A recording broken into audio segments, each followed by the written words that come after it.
ジョーノ、ボンジョーノ、ボンジョーノ。今スペイン広場にいます。はい、ボンジョルノ。ここは世界のトップブランドが立ち並ぶところで、こんなところに住んでいる人の家を見てみたくないですか？そんなことできるんですか？できるんですよ。今日はこのスペイン広場の見どころを詳しく見てみましょう。はい、じゃあお願いします。ローマの広場に必ず噴水がありますね。そうですね。この噴水は17世紀に作られたバルカッチャの噴水と言います。でも17世紀、この噴水を作るためには問題がありました。この水は2000年以上前から使っているアックアビルゴ、乙女の水道と呼ばれている水が水源で、今もこの辺りのたくさんの噴水に水を供給している大切な水道なんですが、何が問題だったのかというと、ここは地面がちょっと高いところにあるんです。そのため噴水を作るには水圧が低すぎちゃったんです。そこでこれを作った芸術家は、一層の小舟が沈みそうになっているという場面を描いたんです。そうすることによって水圧の低さは問題ではなくなったわけです。ではなぜこんな町の真ん中に小舟が沈没しているのでしょうか？おかしくない？実はローマの川テーベレ川は当時よく氾濫を起こしたので、時にはテーベレ川の港に置かれていた小舟がここまで流されてきたこともあったんです。この噴水はそんな17世紀頃のローマの物語を思い起こさせてくれる噴水です。これをデザインしたのは巨匠ピエトロ・ベルニーニとその息子のジャンロレンソ・ベルニーニで1629年に完成しました。バルカッチャの噴水。バルカッチャというのは小舟という意味になります。ちょっと飲んでみましょうか。冷たいし美味しいし。美味しいですか？この水が飲めるね。本当に美味しい。めちゃくちゃ美味しいよ。この広場にはこの水で作ったお茶が飲めるティールームがあるんです。有名なのでちょっと紹介しておきましょう。でもローマって言ったらやっぱりコーヒーの国だから、ティールームっていうのは本当珍しいですよね。そうですね。実はこのティールームは2人のイギリスの女性が19世紀の終わりに開いたんです。バービントンという名前です。イギリスは当時工業化が進んでおりましたので、ヨーロッパでも圧倒的な経済力と軍事力を持っておりました。その頃多くのイギリス人がローマにいたということが分かりますね。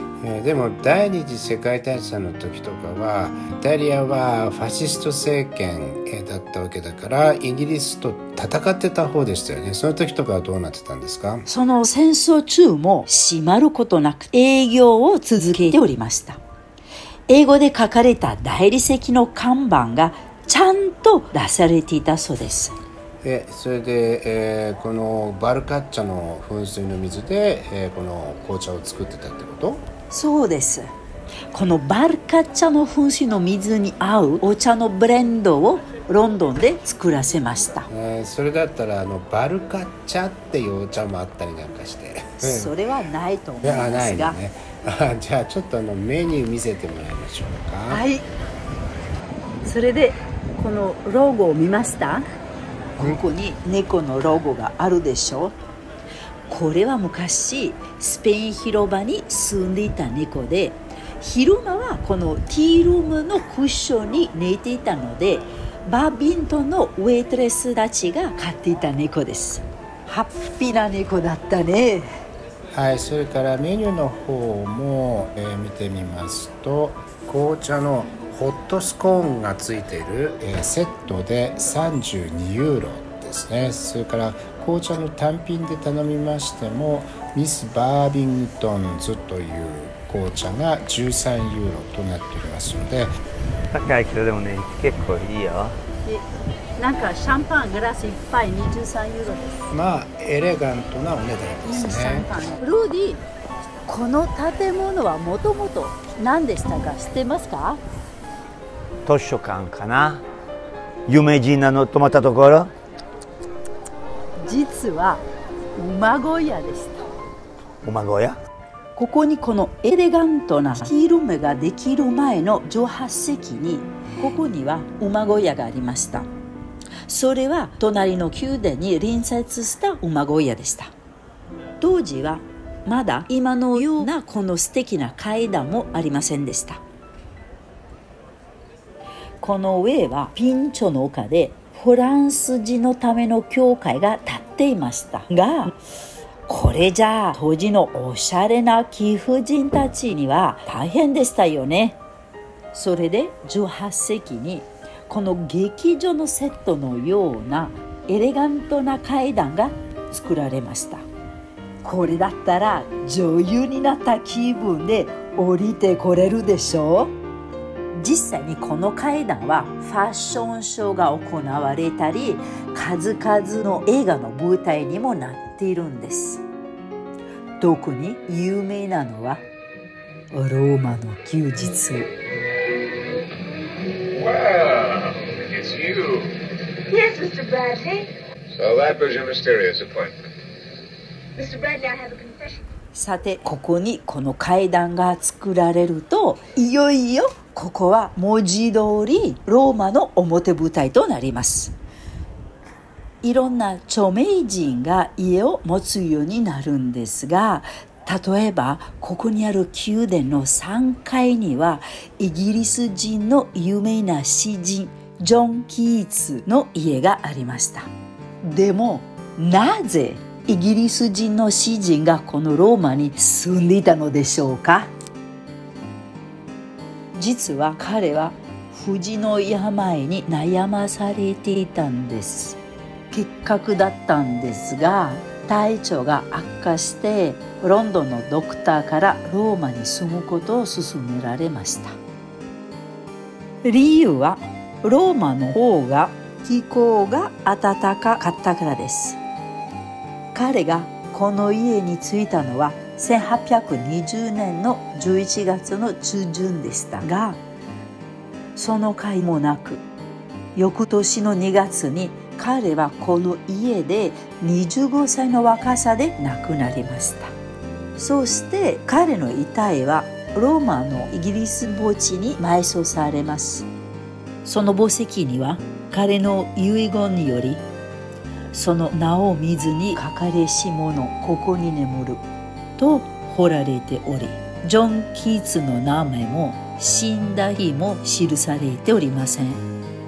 現在ここはキーツと彼のイギリス人の同僚に捧げられたミュージアムになっております。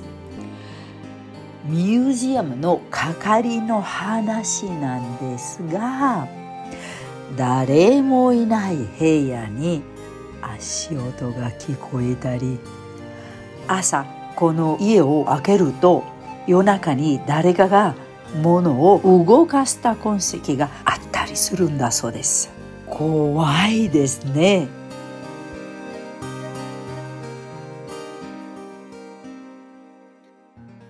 それからこの家の隣には近代の有名な芸術家が住んでいた家があって、ここも穴場です。はい、そうなんです。皆さんサルバドール・ダリって知ってますよね。1920年代に出てきたシュルレアリスムという芸術運動の最も代表的な画家でしたが、ここに住んでいたのはジョルジョ・デキリコという芸術家で、そのダリなどのシュルレアリスムに影響を与えたという、実は非常に重要な芸術家が住んでいたんですよ。現在この家も見学することができるので、近代美術が好きな方なんかには特におすすめの穴場スポットとなってるんですが、そういう天才的な人にありがちなことなんですが、このジョルジョ・デキリコさんも変な人だったんだそうですよ。玄関を入りますとね、こんなところに住んでるわけですから、そんな大きな家じゃありませんので、すぐに一人掛けのソファーが置いてあったんですが、彼は家に帰るとまずそのソファーに座って目の前にあったテレビをじーっと音声なしで見ていたんだそうです。変でしょう。変ですね。彼は1910年頃からメタフィジカという芸術活動を始めたんですが、これを日本語では形而上絵画と訳してまして、よっぽど日本語にした方が難しくなっちゃいますよ。分かりにくいんですけれども、実はそんなに難しくないんです。メタフィジカってギリシャ語なんですけど、これを直訳しますとね、結構簡単なんですね。メタというのは、これは後という意味、英語のアフターですね。それからフィジカって言ったら、物理ですけれども、これは古代ギリシャでは自然そのもの、自然の事物を指す言葉なんですね。だから例えば日本語でこの後って言ったらまだ見えない未来のことを指しますでしょ。あるいは私の後にこの部屋に入ってきてくださいなんて言ったら、私の後、これは後ろ側を指してるわけですから、これもまた見えない部分を指してるわけなんですね。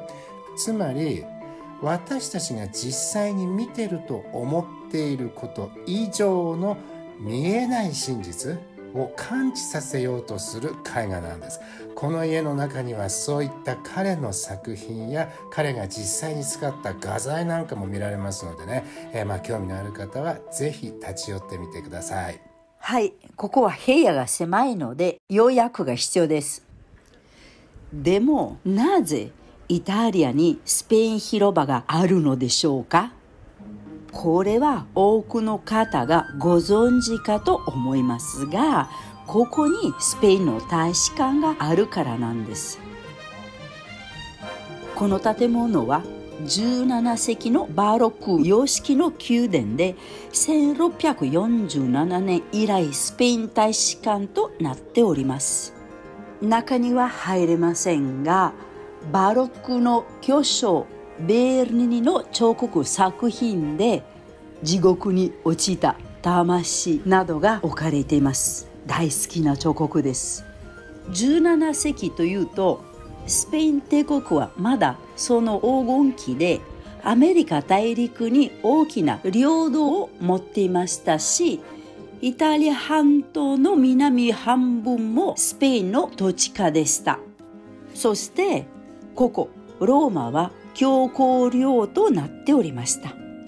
これはその時にスペイン帝国が教皇領に置いた大使館ということになります。現在は教皇が住んでいるバティカン市国のスペイン大使館となっており、スペインの旗のほか壁にはバティカンの紋章も見られます。そのスペインから送られた無限罪の聖母の記念柱を最後に見てみましょう。皆さんは無限罪の親通りって何だか知ってますか？聖母マリアが現在の汚れのない状態で聖女アンナの母体に宿ったということを祝うお祭りで、毎年12月8日になるとここにローマ教皇が来てミサが行われます。このお祭りについてはまた詳しい動画を作る予定ですのでお楽しみに。今日はありがとうございます。チャンネル登録いいね。お願いします。次回またお会いしましょう。チャオチャオ。チャオ。